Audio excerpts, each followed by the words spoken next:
But I have another question for you. You have written that Mark ends with chapter 16, verse number 8, in which case you are doing away with the longer ending. Now, if Matthew was written first... As do the earliest manuscripts.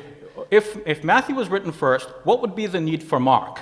If Mark was written first, isn't it natural that, Excellent question. that the way in which somebody has tried to improve upon Mark by giving it a longer ending, Matthew and Luke have also improved upon Mark by giving their own alternative endings? Two things. You're not seeing what Richard Balcom emphasizes and what F.F. Bruce emphasizes, and that is that the Gospel of Mark existed in a time when the kerygma, the spoken word, the spoken tradition, was the very essence in which that gospel was to be presented. And secondly, you're assuming literary independence so that everybody would know Matthew, and therefore, if everybody knows Matthew, then there's no reason for Mark to have a shorter ending because there's all that stuff in Matthew. We live in a day of cell phones and PDAs and the internet, and information goes around so fast, most of us can't even keep up with it. That was not the situation back then. You could live in an area of your entire life and never travel more than 7 miles from where you were born. So the idea that everybody would have known, well, Matthew's already written his gospel, it's on the internet, isn't it?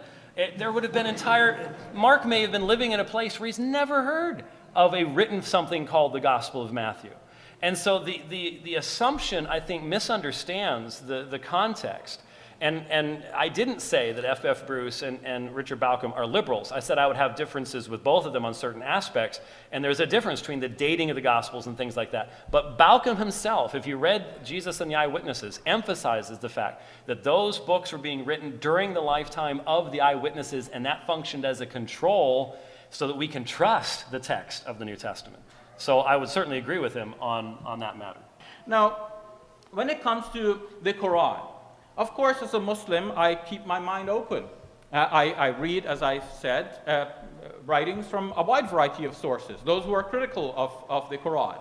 Those who will say, for example, as James pointed out, that the Quran, in speaking about Jesus, depends on apocryphal sources.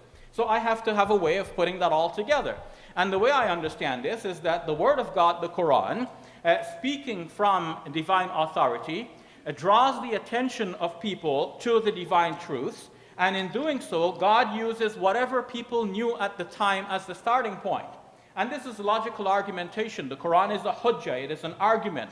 So a logical argument starts with premises that will be acceptable to the people that you are presenting your argument to, and then you build upon that. So if some people knew the stories about Jesus from apocryphal sources, the Quran starts there and then develops its own theology out of that. Some people knew the stories as they are in the Gospels. The Quran starts there and then develops its own theology from that. In any case, the Quran arrives at the same place, that Jesus is a prophet, a messenger, the Messiah of God, but still a servant and a humble worshiper of God who has been made into God by other people who claim that for him. The Quran says, يُضَاهِئُونَ قَوْلَ الَّذِينَ كَفَرُوا مِنْ قَبْلِ. They follow the sayings of those who have disbelieved of old. It's not that the Quran is ignorant of what the New Testament says and of what Christians believe. It is that the Quran just doesn't agree with that.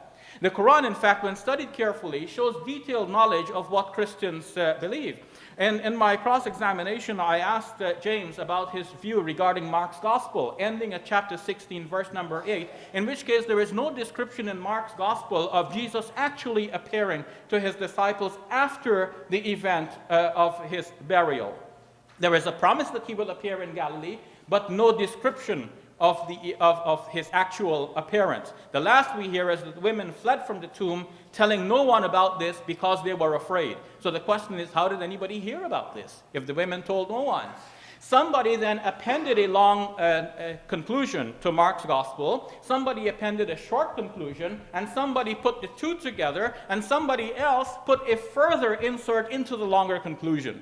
And that shows you how the Gospel materials have been handled over time. This is only the hard evidence that we have showing the corruption in motion, and now requiring that these added portions be removed. But we don't know what happened during that oral period. Didn't James say that the material was transmitted orally for a while? Well, we don't have the hard evidence of how the changes occurred. But if you have something in writing before you and you're still going to change it, then we're going to ask you, what did you do during the oral period?